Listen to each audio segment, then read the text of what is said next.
I'm Andy Bertram, voice of the Auburn Tigers, and you're listening to the Phillip Jordan Show podcast.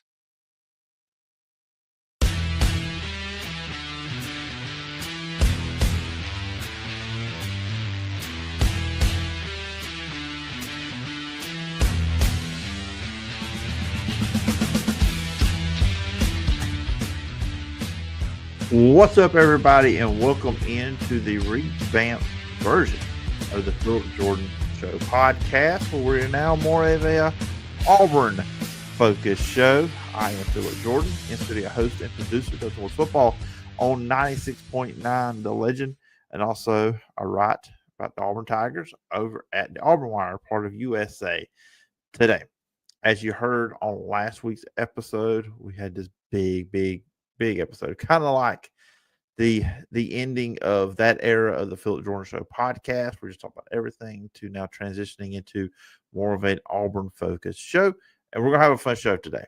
I am going to be joined by our lead writer at the Auburn Wire, Taylor Jones. We're going to talk about Auburn's 2-0 start, kind of a mixture of talking about the Baylor game and also talking about the Ball State game.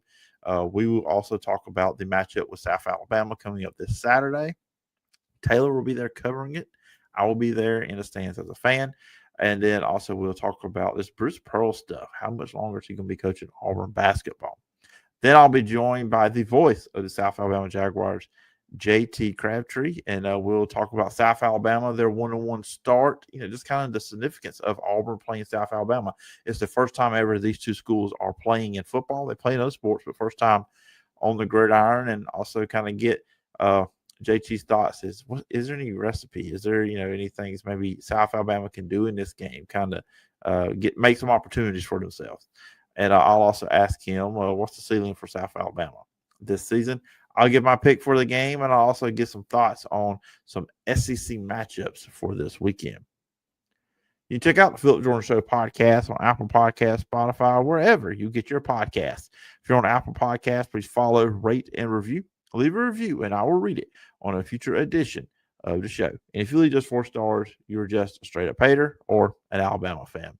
You can also check out the show over on YouTube at the Phillip Jordan Sports YouTube channel. Hit the subscribe button, hit the bell for all notifications, and please leave a comment on the video, and I'll read it on a future edition as well. You can always email me at sports.philipjordan@gmail.com. All right, let's jump into guest number 1, Taylor Jones, the lead writer for the Auburn Wire.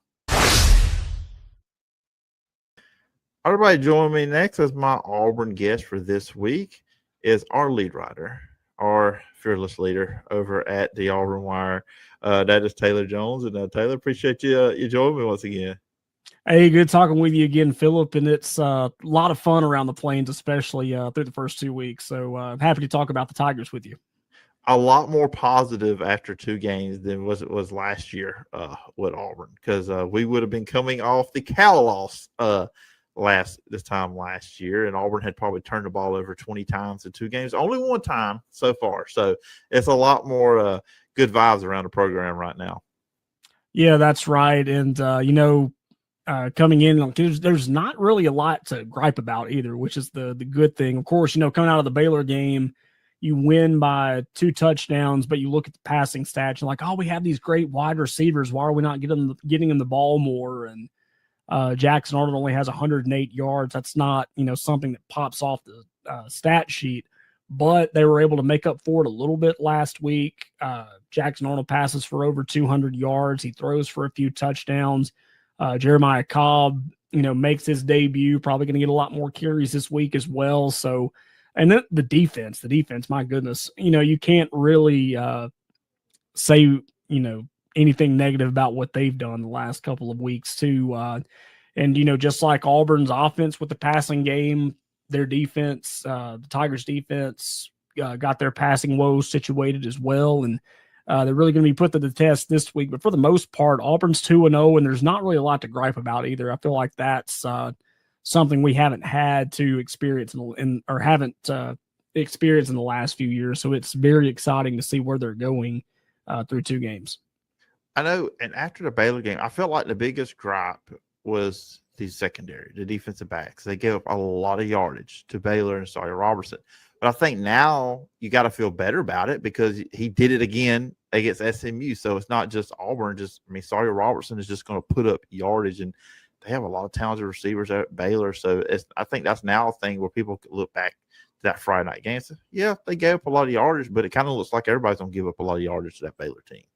Yeah, especially what happened to Arizona State in Starkville as well over the weekend, too. A lot of people thought that Arizona State was going to be the team to come back in the Big 12, but now you got to watch out for the Baylor Bears. They're going to be tough. Iowa State's going to be tough.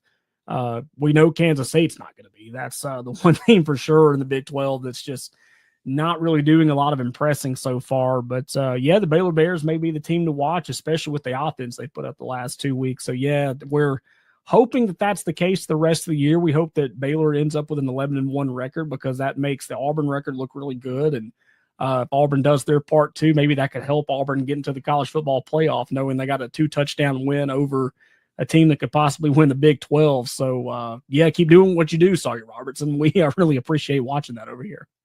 Yeah, and the good thing about that opening win Auburn had too was to me watching the game, maybe other than the first couple minutes when Baylor went up early and then it looked like they were about to go up with some more points, and Auburn had that kind of like goal line stop there in the red zone. To me, it felt like Auburn was the better team the entire game. It's just, every time Baylor would get within a touchdown, Auburn would respond. Of course, Jackson Arnold with the response of all response is that fourth down run for a touchdown that pretty much sealed the deal. And that's just different about it. It's been a few years since you've been able to feel that way about Auburn football, that they just were the better team against another group of 5 team. Like even a couple of years ago when they beat Cal, when they went out to Cal, that was kind of like, okay, a survival game. They survived Cal. This one is and I'm not sitting here saying Auburn's about to go 11-12-0, but 8-9 wins now seems possible with this team. Just kind of like seeing what we've seen through these 2 weeks. Yeah, I think a lot of that has to do with the quarterback. I think that Jackson Arnold, trying to find the correct words to say, but I think he's got more of a clear mind than Peyton Thorne did.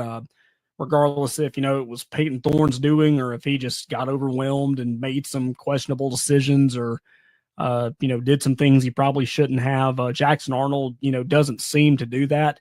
And we've kind of noticed too that we kind of feel like the coaching staff may have grown up too, because you heard in that post-game interview with Jackson Arnold and Hugh Freeze, they both said, we're really stubborn.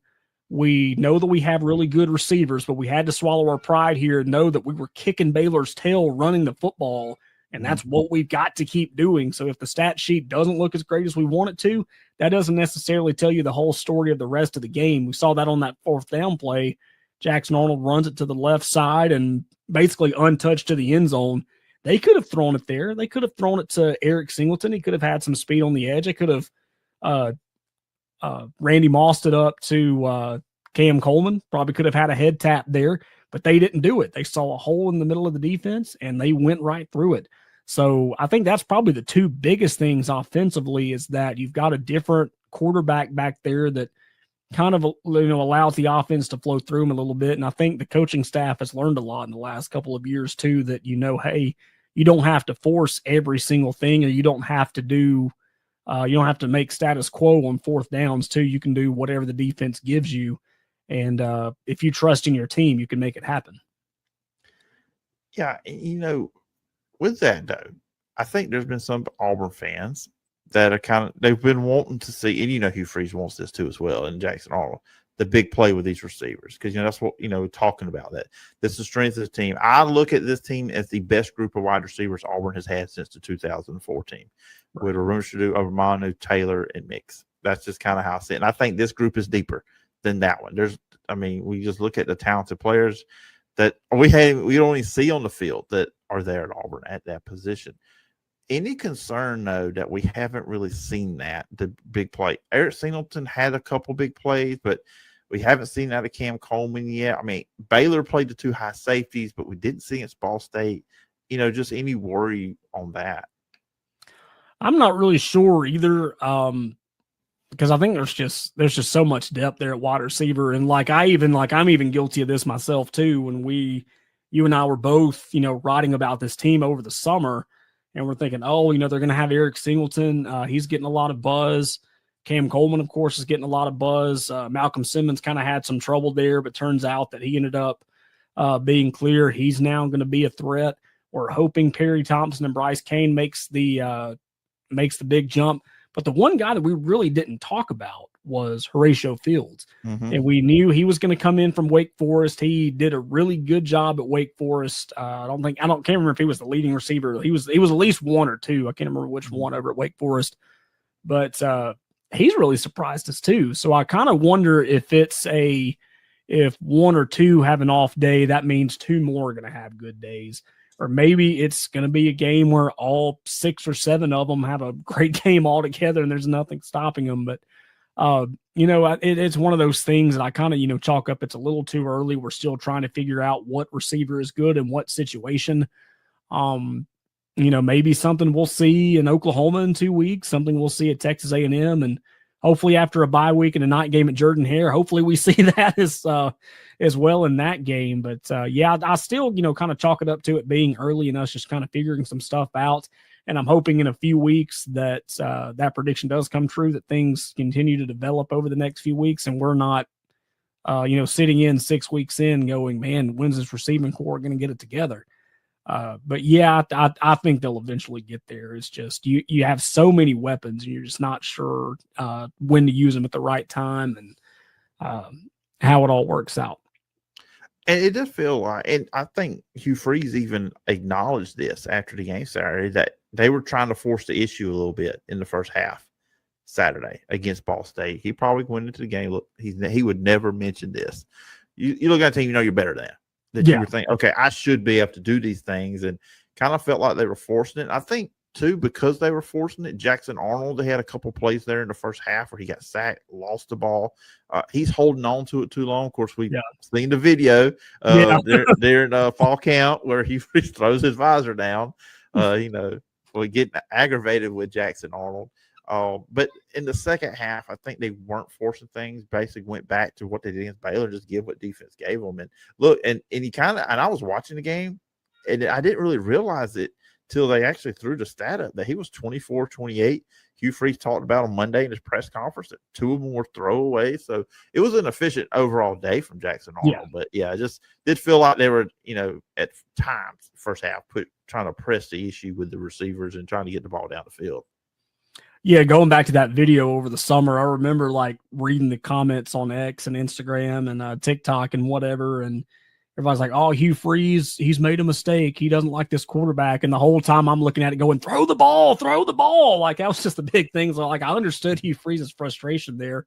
But I think quietly Jackson Arnold became it was the third most efficient performance that an Auburn quarterback has had since 2017. That's what it was. Because I think Mr. Jarrett Stidham threw for 86. I think he threw right at 86%.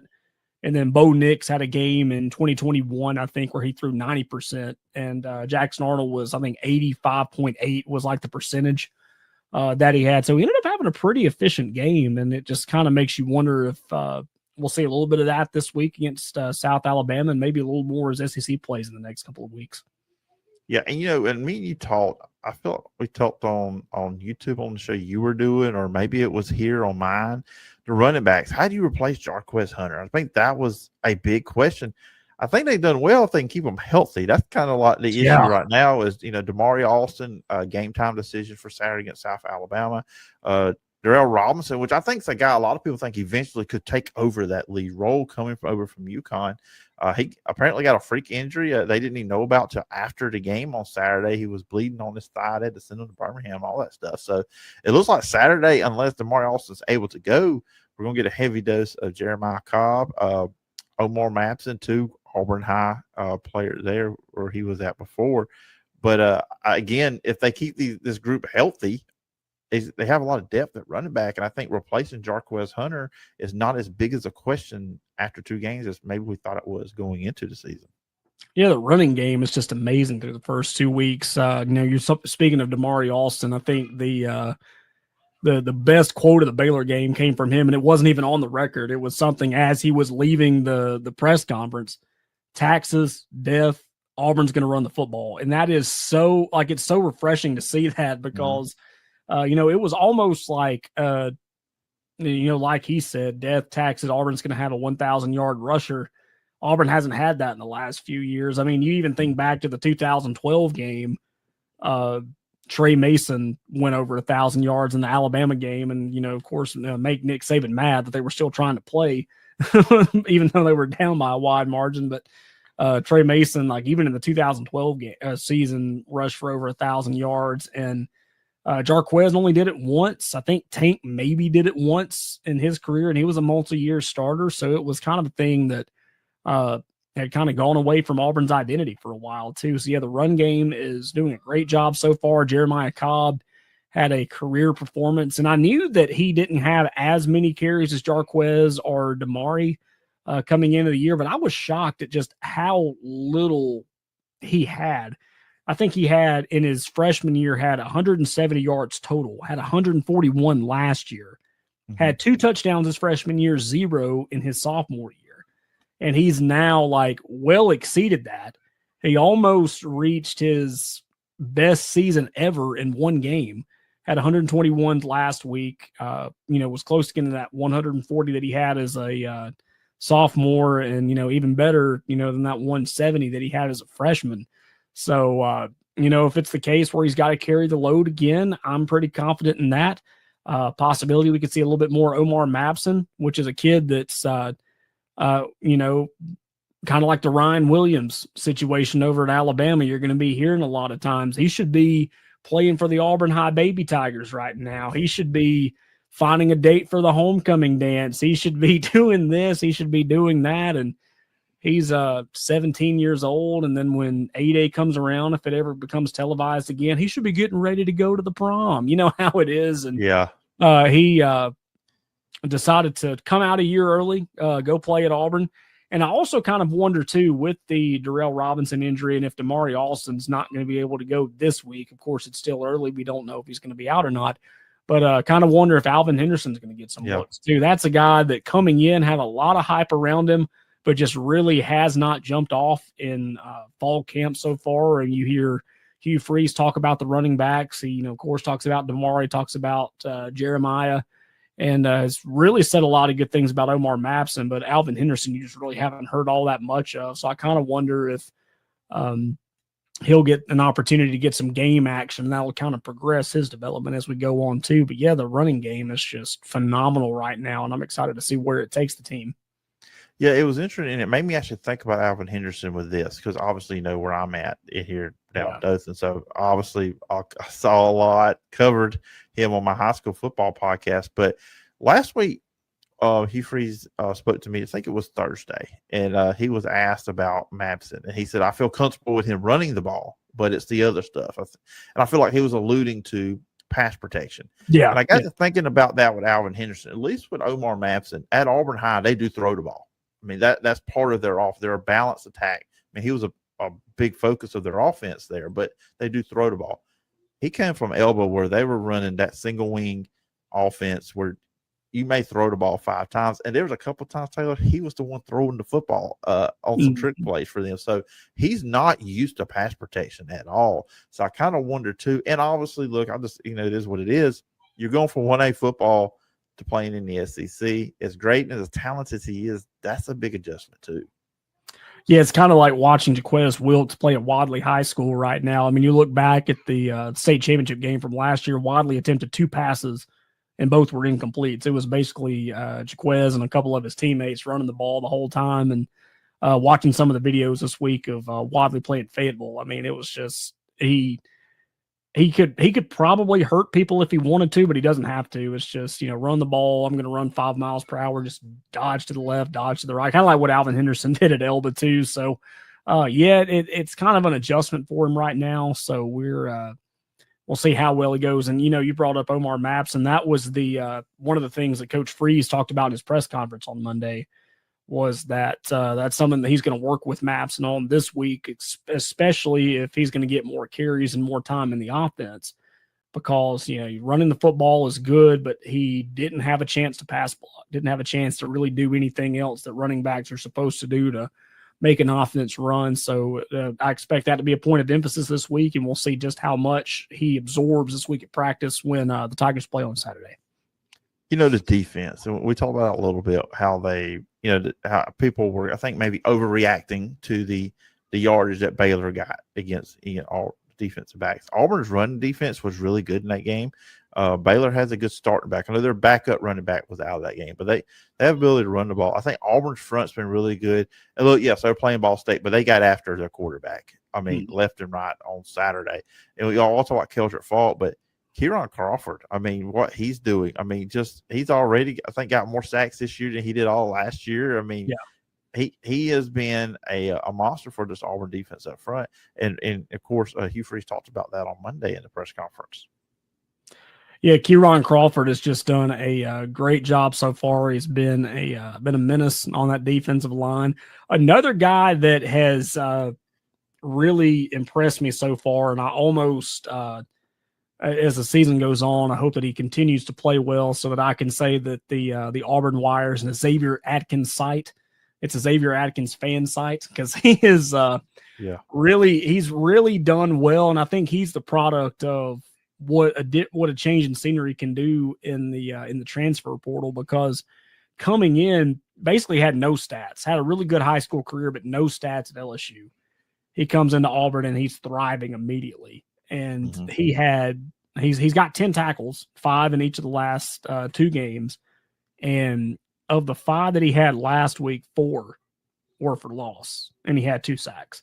So he's doing really well. And I feel like Robert Woodyard's another guy. He kind of starts off strong, and then by the end of the game, you don't really hear much about him. But Robert Woodyard has been really good at rushing the defense as well, too. But gosh, I mean, the fact that we're talking about 3 really good guys and haven't mentioned Keldrick Faulk other than we knew he was going to be strong at the beginning of the year, that's dangerous, man. Because, Keldrick Faulk's going to have a good game. He's going to have multiple good games, and he's going to have all those guys around him are going to have really good games too. So I feel like the run game, no matter how you look at it, is really going to carry Auburn football this year, regardless if you look at it from an offensive or a defensive standpoint, just because of how many guys they have that do what they do.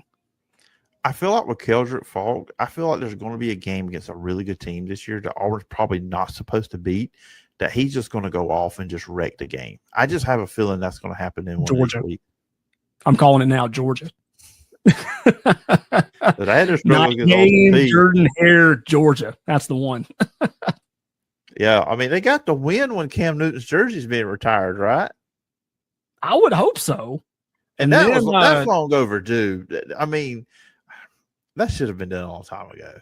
I kind of felt like, because I knew no one had worn it since he graduated, but I kind of felt that it was coming when the whole very, very small drama. I think if this had happened during the season, no one would care. If it happened during basketball season, no one would care. But it happened over the summer. Deuce Knight comes in. His name's Deuce. So you would think, we should give him number 2. And Cam Newton's like, no, he's not going to do it. And they're like, it's coming. You kind of felt that was the writing on the wall there. But it's going to be exciting. Cam Newton's going to be there. And I think the Alabama game, they're going to do like a special tribute to Bo Jackson too. And you can't lose that one either. No way. Which I'm going to call it now. I think Auburn's beating Alabama this year. By how much though? I don't think Auburn fans care how much. I think they're just be happy to get a win over them and not have it fall apart.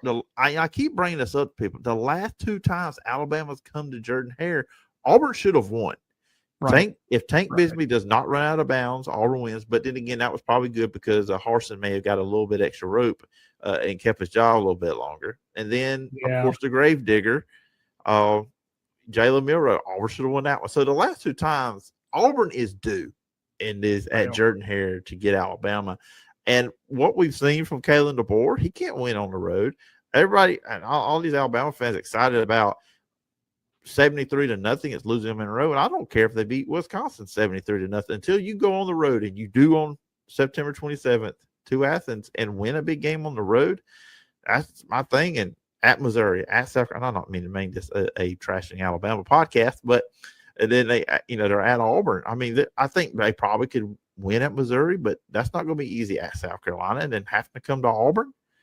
I mean, until he proves he can take that team and beat a really good team on the road, I'm just like, just get away from me with this 73-0 against Louisiana. I honestly think the 73-0 performance was a obscene gesture to the Alabama fan base.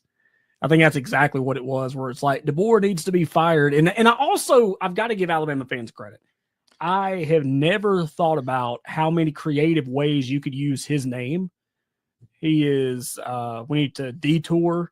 We need to show him D-Door. Like I've seen so many puns with his name. I'm like, man, there's just so many I need to just lock in my pocket for other days. But I think that was a read between the lines moment, I guess, from him, where it's like, y'all are talking junk about me. Fine. We're going to take it out on Bryant Vincent and the Warhawks just to show you that I can still coach a doggone football game. What's that going to do the rest of the year? I don't know. But I saw that final score and was like, that was a sticking it to him kind of a game right there. That was not I feel like if that weren't the case, it probably would have been 52-0 or 49-3 or something like that. But it was like, I'm proving to you guys that we're still a good team. Don't count us out.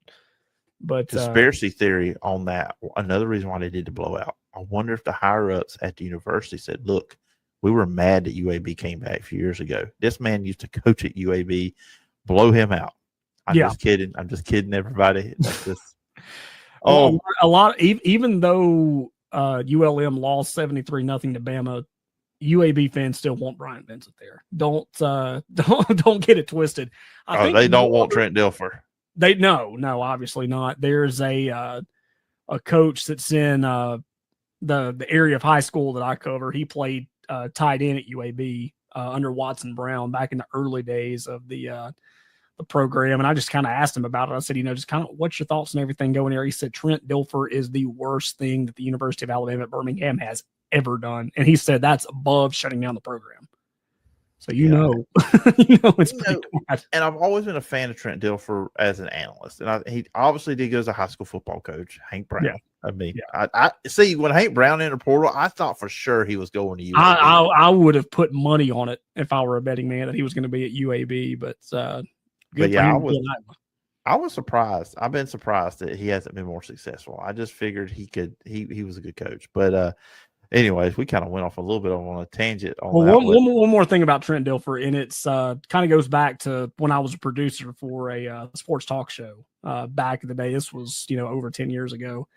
There was a guy that would call in, and he would speak to me for like 10 minutes before he even went on the air. Like he just loved to talk and would say things off the air. He would say it would be like any kind of situation where it's like you're saying that this is better than this is better because of this. And the thing that he said was, that's just like saying that Trent Dilfer is a better quarterback than Dan Marino because Trent has a Super Bowl ring. I find myself saying that in just random situations, like, oh, you're telling me that this is this because of this? That's just like Trent Dilfer's better than Dan Marino because he has a ring. And think about that. Aaron Rodgers and Trent Dilfer had the same amount of Super Bowl rings. Ooh, that's true. And, Packer fan over here. So that's another thing. But I will give Dilfer this. I've heard him go on shows and talking about like quarterbacks winning Super Bowls. He will admit, that he knows he's probably the worst quarterback to ever win a Super Bowl. Yeah. So, anyways, it is kind of funny, but we'll see.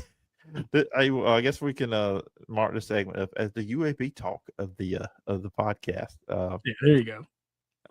We don't discriminate here on the show. Yeah, well, what my little comments about Alabama, I'm sure. Hey, the revamped podcast on Auburn podcast, I sure enough wanted to put that stamp on this show on the first one. So obviously playing South Alabama, and everybody knows me. I'm going to Troy. I'm just going to leave it at that. They're playing South. Looking at it, they're 1-1. They hung with a good Tulane team. John Sumrall has a really good. I think he's going to land somewhere big after this year. Sumrall. That's just my thoughts. He is just wins. And I think undefeated against South again. Beat them while he was at Troy. But looking at them, they have given up in their two games 211 yards per game on the ground. We talked about the Auburn running backs. We don't know who's going to be there, but Jeremiah Cobb, Mapson, maybe Alvin Henderson. And then you throw Jackson Arnold in there. Feel like once again we're going to have another game where Auburn's just going to eat it up on the ground. Yeah, that's the big thing that I look at immediately. It's going to be the run game, and just like I said a couple of minutes ago, the run game is going to be the difference in the game. Whether you look at it on the offensive side of the ball or the defensive side of the ball, the run game is going to decide this game because the passing game is going to do what it does. But when you really look at the stat sheet, you're going to look and be like, yeah, that run game is really going to be the difference. So that's immediately the first thing that jumped off to me reading the stats this morning. Preparing for the game and preparing for the week is that the run game is going to tell the story once again for the Auburn Tigers this week. And then finally, out of football, big news last week. Bruce Pearl went on the podcast with John Rothstein and made a little news. I think had we not been in football season, this would have been even bigger than it was. But obviously, he was asked how much longer he's going to do this, coach at Auburn.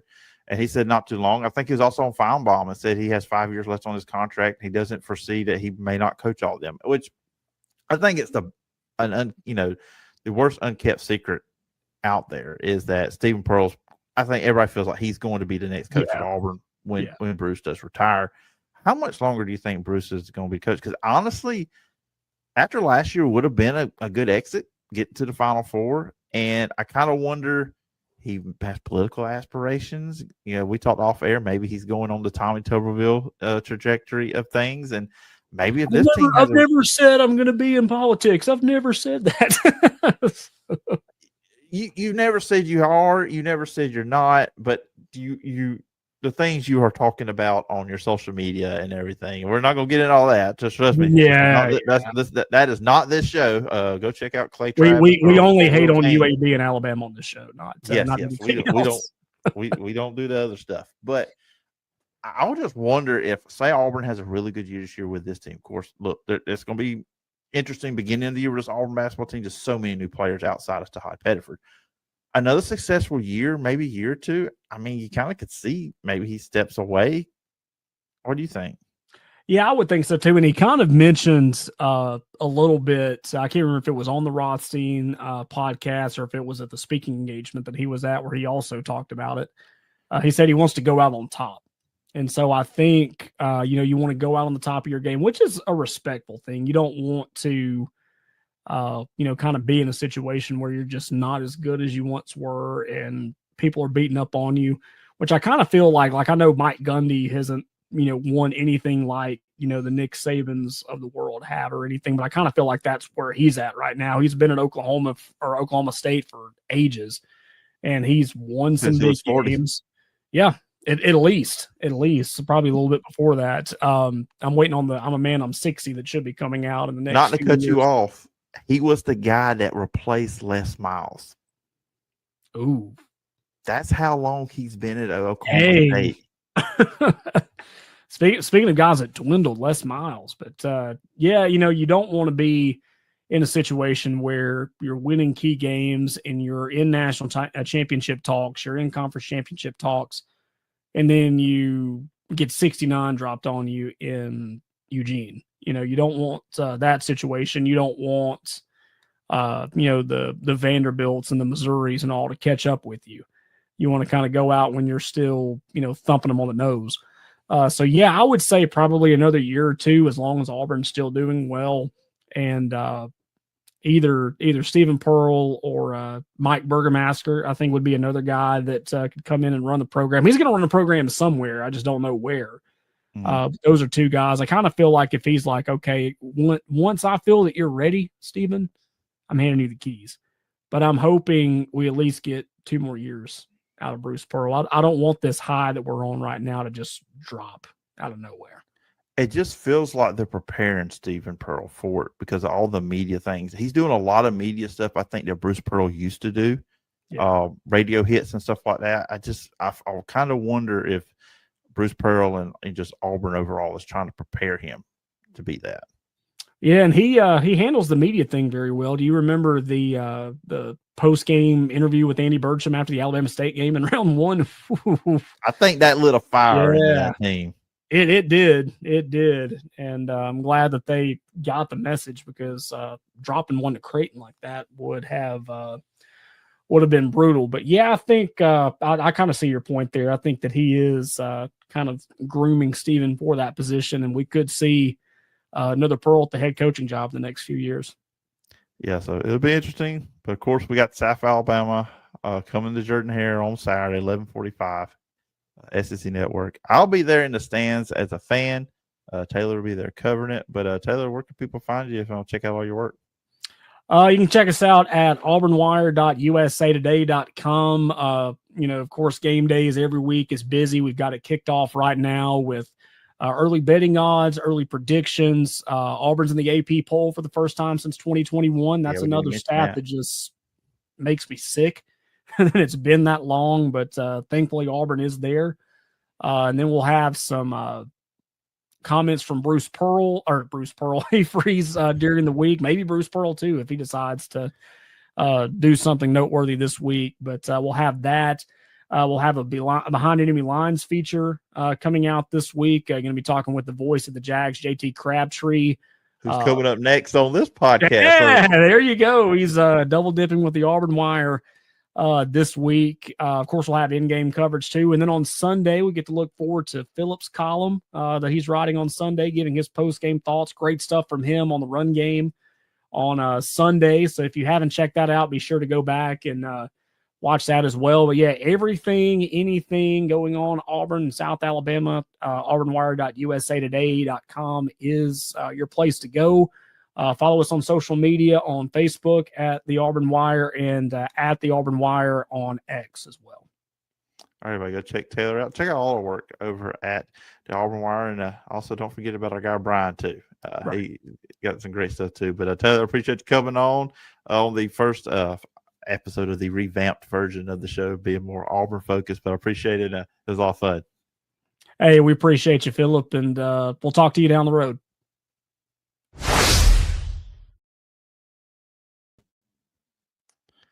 All right, everybody, joining me now to give us some insight on the South Alabama Jaguars, the voice of the South Alabama Jaguars, JT Crabtree. And JT, appreciate you coming on and talk about South Alabama.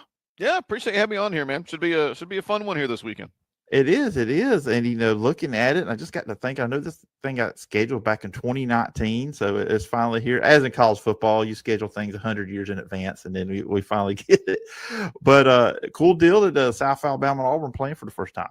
Yeah, it is. It's funny. I was thinking about it the other day about when I kind of heard under wraps that this game was coming about, and I remember thinking, man, like it's a long way away, but it's cool to see it on paper that this is going to happen. And, credit to Auburn for being willing to do a game like this. There's another big school in state that won't do something like this and haven't since the 30s.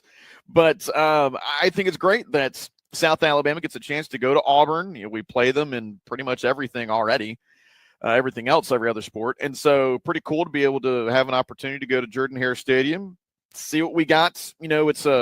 I keep telling everybody, everyone asks me, what do you think about the game? How do you think the Jags are going to do? Oh, they're going to get blown out. Oh, do you think they'll pull off the upset? I keep reminding folks, win or lose, it does not change the fact that this is a bye game. It is a bye game for us. It's the game where the bigger school pays you a check to come to their place, and on paper they should win, but hey, you never know. You never know until you roll the ball out there. In 2016, we beat Mississippi State, and in 2023, we beat the brakes off of Oklahoma State. Both were road games, so we'll see what happens when we kick this thing off. Hey, and Auburn has a tradition of still being asleep at these early 11:45 kickoffs. Sure, we were excited about that 11:45. Yeah, I'm sure. Every time I see an Auburn scheduled game that early, I'm like, yep, this is where they usually get upset, is at 11. Hey, look, they played Jacksonville State several years ago, and I don't think they'll play them again because they went to overtime and almost got beat. I remember that game.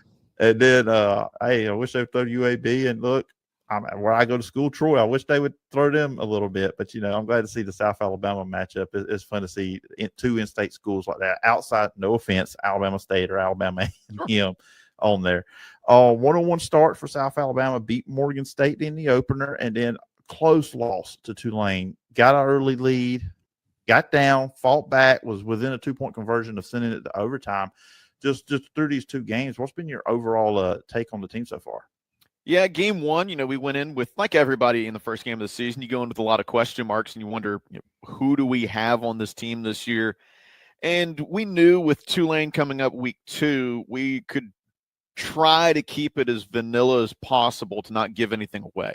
Mhm. And we did. The offense was very, very basic.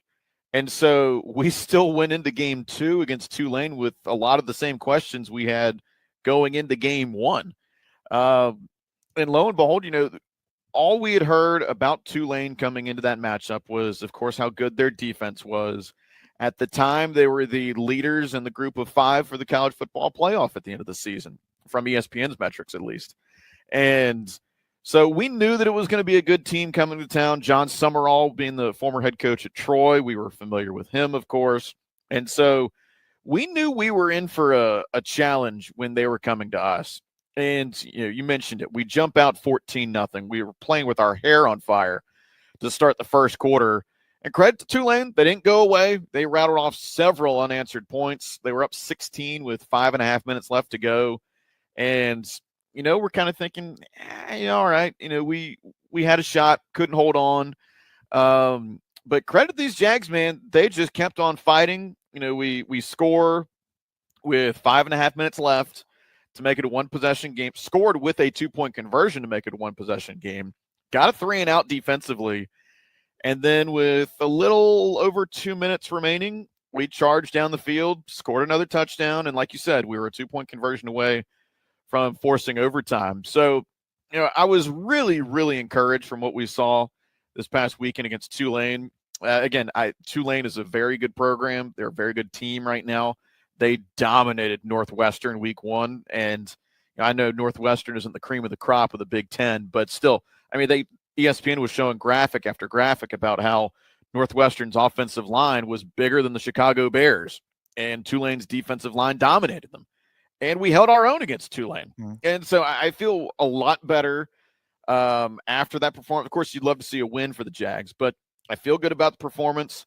We stayed relatively healthy through the first 2 weeks of the season. And so that's always the key is staying healthy and not turning the ball over. Now, that second part, the turnovers, is something we got to clean up before heading up to the Plains this weekend. But overall, I feel good about where this team's at after 2 weeks.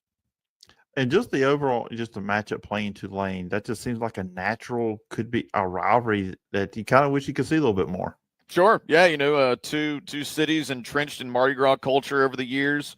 Very, very similar historical backgrounds with the French and Spanish connections between Mobile and New Orleans. And now, actually, I hadn't even thought about it until Corey Glore, the voice of the Tulane, brought it up.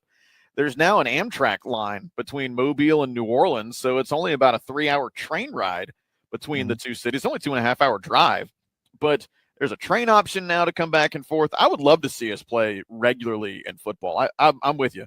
I think that'd be great. We used to have that kind of regional rivalry with Southern Miss, and now they've joined the conference, so the rivalry has amplified for sure. Mm-hmm. But to have that out-of-conference regional game where it's an easy drive for both fan bases to come over and enjoy a football game, Tulane would be great if we could get that regularly on the schedule. Yeah, and how about quarterback Bishop Davenport? His performance so far this year, 76% through 2 games, completion, just a tick under 400 yards, 4 touchdowns. Obviously, a running threat too as well within the offense. As he's taken over this year to start quarterback, what's been your big takeaways from him? Yeah, he's been exciting. We saw a little bit of him last year. We saw kind of 2 different versions of Bishop last year, where he got to start week 2 at Ohio for an injured Gio Lopez, and we kept it pretty watered down for him. We didn't throw the whole playbook. And so he looked okay, in spite of not really being released to do 100% of what he could potentially do.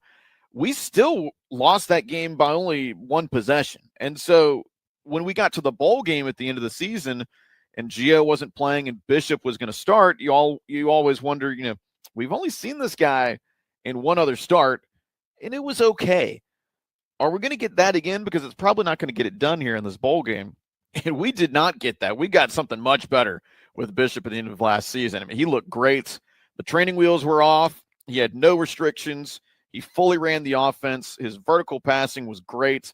His run game was really solid. He broke off a 50-yard touchdown in that bowl game victory. I mean, he was spectacular.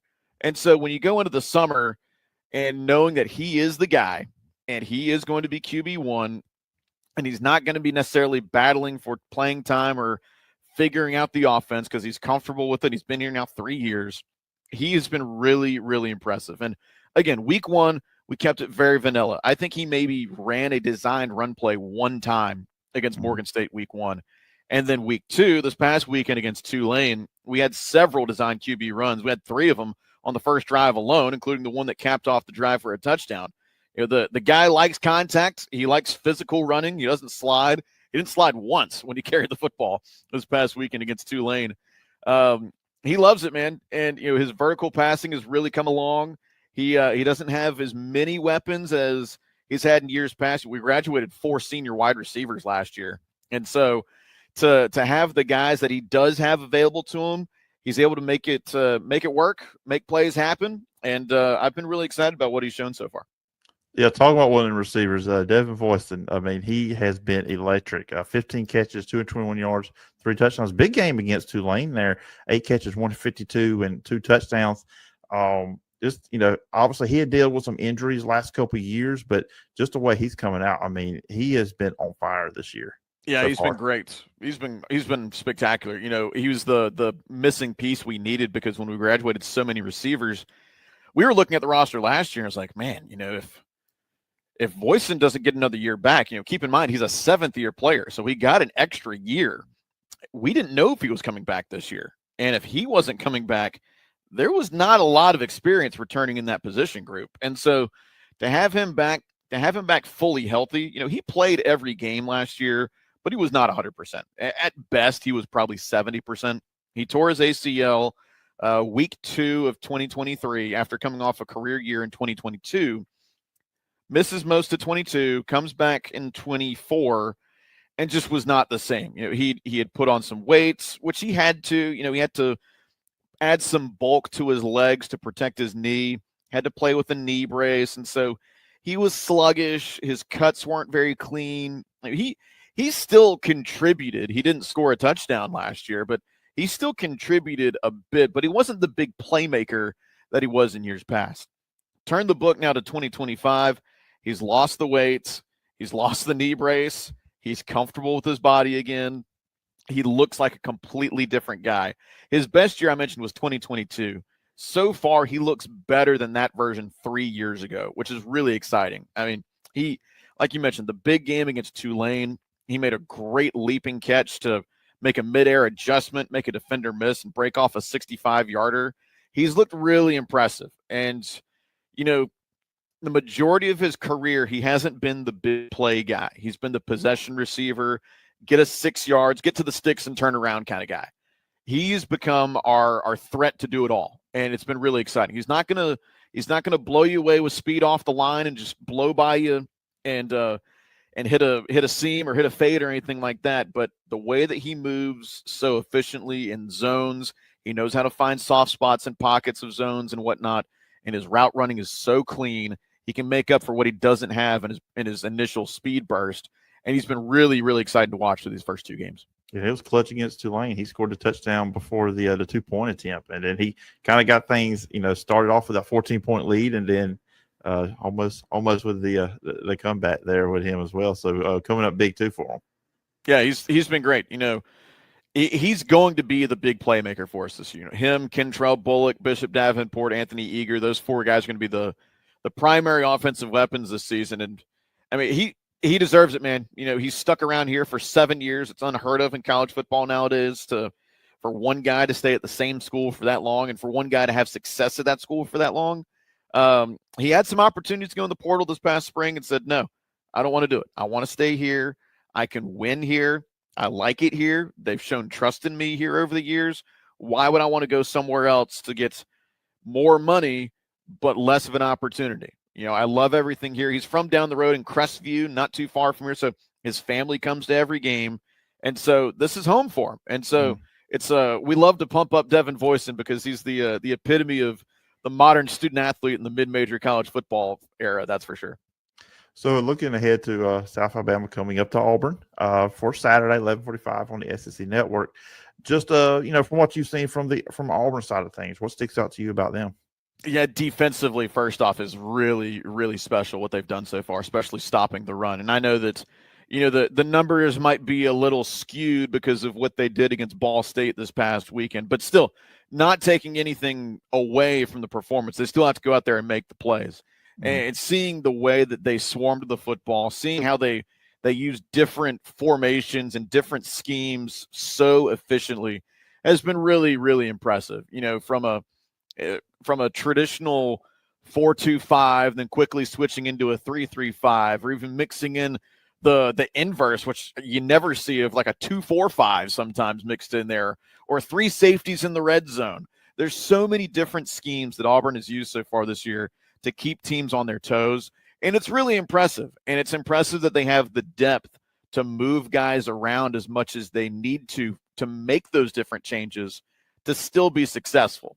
And so that's what's really impressed me on their defensive side. And of course, Keldrick Falk, my gosh, that dude's a monster. And he's going to give us all kinds of fits. The fact that he can float on the edge, he can stand up in the middle, he can put a hand down in the middle as well and hold his own. He can stand up out wide to put a tight end or a tackle out on an island so you can't double team him. He can drop out in coverage. He can do so many different things. He's going to be a problem for anybody on any Saturday, but especially for us coming up this weekend. And then offensively, something that historically South Alabama has struggled with is a mobile quarterback. And Jackson Arnold, I know we didn't show a lot of it last weekend against Ball State, but week 1 against Baylor, what he was able to do by pulling it and going, or even just some design QB power, was really, really strong. I mean, the radio crew, we were all texting during that Baylor game. We're like, he can run pretty darn good. I mean, we knew he could run from Oklahoma, but seeing power QB run the way he was and the way he was doing it so efficiently was really, really impressive. I know the running back room's a little bit banged up for the Tigers, and so they might lean on him a little bit more. We hope that they do have to become a little more one-dimensional in that sense. And then, of course, Cam Coleman. I mean, an absolute freak of nature at wide receiver. Major Applewhite was talking on Monday at his weekly presser about he remembers going to scout something at Central Phoenix City, and Coleman was there, and they said, how old's that guy over there? He's got to be, headed off to a fall camp somewhere, right? Said, no, he's going into his junior season in high school. And so that's just, the guy already had a name before he even made it to Auburn. And now seeing what he's doing in his sophomore season, continuing to grow, continue to be a playmaker, he's going to give, again, anybody fits. And cornerback is probably our weakest position on our defense. We returned 0 starts from our cornerback room from last year. And so those guys are going to be tested. Them and our safeties, Wesley Miller and Ty Goodwill, they'll be tested for sure. And it's definitely impressive what those groups have been doing. Look, so the team I'm a producer for high school football on the radio in Dothan is Dothan, and Central Phoenix City is in their region. So we knew all about Cam Coleman. Every year during that matchup, coach would be like, we got to, would tell us you got to do something with Cam there at Central. So it was like playing an NFL wide receiver while he was still in high school. Yeah. And just looking at the numbers right now for South Alabama, the run defense. They've given up 211. Of course, you talk about Auburn's run game. But I also want to throw it at this. The fact that, you talk about South has struggled with running quarterbacks. Do you think it helps them at all that, that Davenport is a mobile quarterback, so they do see a little bit of that in practice could kind of help them a little bit? A little bit. It helps, too, that we saw this past week with Jake Retzloff at Tulane he's not a conventional mobile quarterback. He's not going to run like Jackson Arnold will, but he was not afraid at all and had the green light to pull it down and run whenever he wanted to. And he did that a couple of times. He burned us. And so I think, for sure, having Bishop as a guy that already runs around a good bit, behind him, Jared Hollins can move some. Zach Pyron is a power QB transfer from Georgia Tech. And so I think for sure that probably helps us out a little bit. Of course, we're going to scheme for it all week long in practice leading up to it too. But, I think primarily seeing Retzloff so recently last week as a similar archetype to Jackson Arnold, I think that's definitely going to be helpful. And for South when they're on offense, look, a couple weeks ago against Baylor, I mean, sorry Robertson did it again against SMU, I know, but they did throw for over 400 yards on Auburn. Do you see some potential there where maybe South can maybe pick up some things what Baylor did and in the passing game, especially with Voisin? Like I said, Voisin to me looks like a guy he's going to be playing on Sundays next year. So we'll just watch your thoughts on that. Yeah, I hope so. The run game is what our offense is predicated on. But again, with the front seven the way it is for Auburn, it's going to be tough for us to find open space. And we had success running the football against Tulane, but it was not in big chunk plays. It was just kind of just perpetual motion over and over and over again. And we'd get 4 here, 5 here, maybe break off an 8-yarder and whatnot. I hope that we can break off something in our passing game. And I think that's probably where you look at it for Auburn, where it's not necessarily a weakness, but they're not as experienced as the front seven, where, yes, Lee is a junior and Crawford's a sophomore and he's got playing experience, and Sylvester Smith has played some. I know Champ Anthony's banged up at the safety spot, and Caleb Harris, those are all outside of Champ Anthony are sophomores or younger. Mm-hmm. And so hopefully, the savvy of some of our older guys, like I mentioned, Devin Voisin, who's played 7 years. We've got a transfer from Samford, Brendan Jenkins, who's the son of former NFL wide receiver Michael Jenkins. He's played a lot of football. He's had success. Hopefully, Jenkins' savvy can help him out a little bit there. But, I think if there's something that we can find, I'm hoping it's going to be in the passing game. And again, we have the weapons to run the football. Kentrell Bullock is an Ole Miss transfer. He's been splitting time at running back the last 2 years. He was kind of running back 1A with Fluff Bothwell, who was 1B, and Fluff is now at Mississippi State. And so Kentrell's the guy at running back. In the last 2 games, he has broken his career high in carries each time. And so, we'll still lean on Bishop to run and Kentrell to run and PJ Martin to mix in there. But I definitely think for sure you'll see quite a bit of play action and hopefully some vertical threat from our passing game. So, after this game for South Alabama, they will be jumping into Sun Belt play. And I wanted to close it up just, we've seen this team, and they got a lot of good pieces on this team, offense and defense, to be successful this season. What do you believe is the ceiling for this football team? I think it's as high as we want it to be. We've won a bowl game the last 2 years, which is the first time in program history we've won back-to-back bowl games. We've had 3 winning seasons in a row, which we'd never done before either. And, keep in mind for your listeners that maybe don't know the history of South Alabama, we only started football in 2009. I know the university's been around since the 60s, but football is still very new here. And so, we're still checking some boxes of some firsts in this program's history. And, I think the next step for us is a conference championship. We haven't made it to a championship game yet. We were so close last year to getting in there. In 22, we had our first 10-win season. We went 10-3 and lost our bowl game. And we were a game out of going to the conference championship game. Last year, we went 6-6 in the regular season, win our bowl game, but in conference play went 5-3. And in all 3 of those losses, we had a fourth quarter lead and couldn't hold on. So we've been very, very close to checking that box and getting into that conference championship game. And I think that's the next step for this program. And I think it's definitely within reach this year. We're still the only conference in the FBS that plays divisions in the Sun Belt. We're in the West. The West is wide open right now because Louisiana came in as the favorites in the West.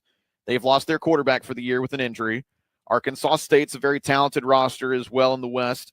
They've lost their starting running back for the season with an injury.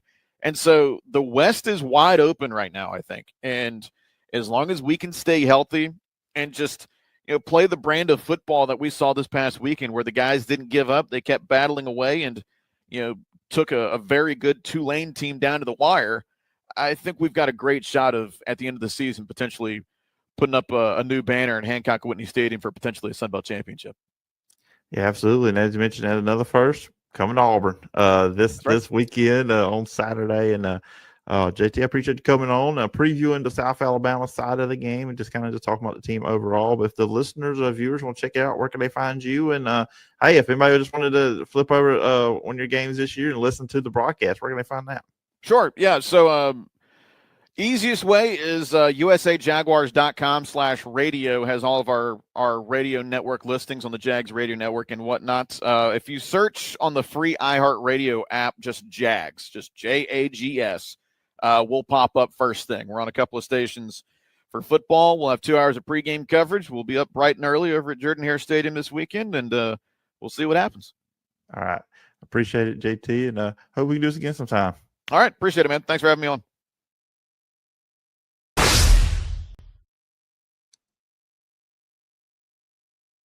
All right. And thanks to both Taylor Jones and JT Crabtree for coming on this edition of the Phillip Jordan Podcast. And now, as we out here, we're at an hour. Real quickly going to look at this weekend's game, SEC. But my pick for the Auburn-South Alabama game, Auburn's going to win the game. I think they'll win it by a couple of touchdowns. The fact that South Alabama struggles against the run, giving up 211 a game, I think Auburn's going to be the running ball. Yes, they have some running back issues, injuries there. Damari Alston is a game-time decision. Darrell Robinson, he is out, as we were talking about that with Taylor. So Omar Mapson, as we're talking with Taylor again, maybe we'll see some Alvin Henderson in this one. I think the Auburn defense up front will be able to cause some issues maybe with the South Alabama run game and also quarterback.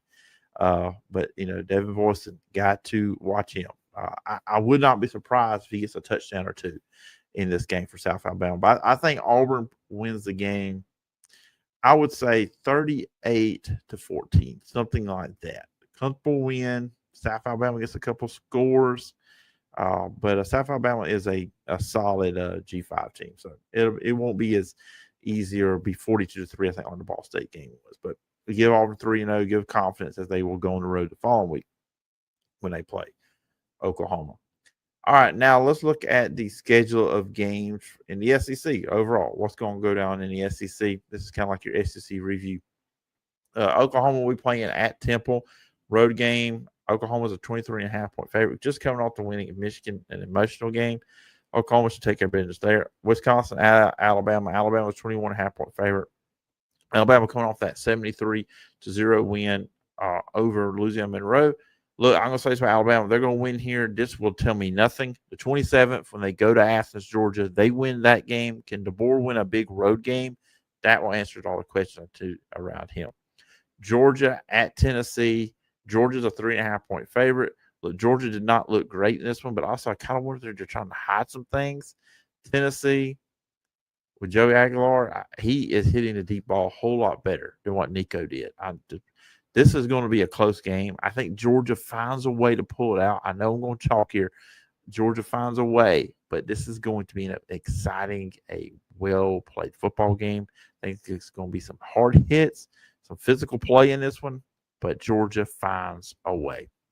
Louisiana at Missouri. Missouri's playing well. 27.5-point favorite. Missouri win big here. UTEP, Texas. Look, Arch played better against San Jose State. UTEP, this is another team they should beat. I was saying, look, they don't have a decent team to Florida. Who knows where Florida's going to be at when they get there? So we don't really know when. We're going to find out now how much Arch has gotten better since the Ohio State game. He threw 4 touchdown passes. Early on, they still looked like they were having some problems offensively like they did against Ohio State. So we'll see what happens in that one. Then you'll have Alcorn State and Mississippi State. Big win, emotional win against Arizona State. Mississippi State at home. No line on this one. Mississippi State should win. Will there be a little bit of a hangover, though? Arkansas at Ole Miss. This is a sneaky good game. Ole Miss had a battle with Kentucky. Arkansas, Taylor Green, they're playing well. I'm actually going to go with the upset here. I think Arkansas will beat Ole Miss. Ole Miss is just a 6.5-point favorite. 16.5 is the over-under. I think we'll see a lot of points in this one, but Arkansas with the upset. Florida at LSU. LSU's a 7.5-point favorite. Look, Florida was undisciplined, in my opinion. First half, on one drive, you had 3 touchdowns taken off the board. It was one of them games where in the first half, watching them play South Florida, it felt like Florida should have been up a lot more than they were. They fell apart in the second half. They were not able to hold on. The spitting incidents, I don't know what it is with football players want to spit people's faces all of a sudden this year. That also was a big part of that game, too, as well. Billy Napier's on the hot seat. He needs an upset win over LSU here, but they're in Baton Rouge. LSU's better on defense. Garrett Nussmeier's a good quarterback. LSU's going to win this game. So Florida will be 1-2, and then Florida's got Miami next.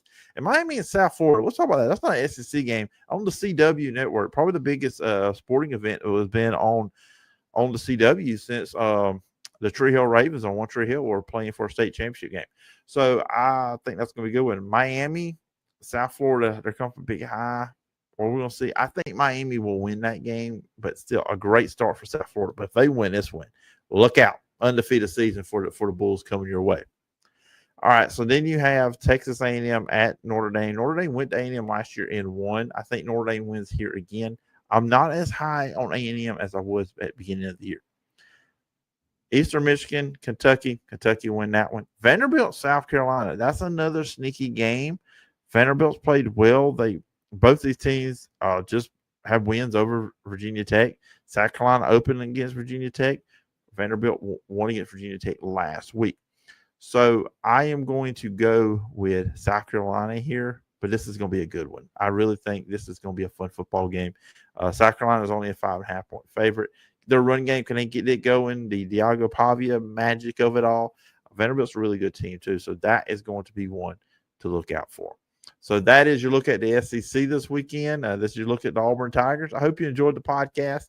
I'm pretty sure I've alienated at least some people from the state from this show. Somewhere in there, I'm sure I upset somebody. But it's going to be fun. We'll be back next week. We'll be recapping this game, Auburn and South Alabama, and getting ready for Auburn. We're going on the road in their SEC opener next week at Oklahoma. TV time has been announced, 2:30 on ABC. We'll be previewing that matchup. And also, stay tuned to the YouTube channel, Phillip Jordan Sports, watching the Packers podcast. We'll be looking at as they play Thursday night against Washington. My thoughts on their dominating win over the Detroit Lions. Yes. And also previewing against Washington Commanders on Thursday night. Anyways, this has been the Phillip Jordan Podcast, and I appreciate you listening.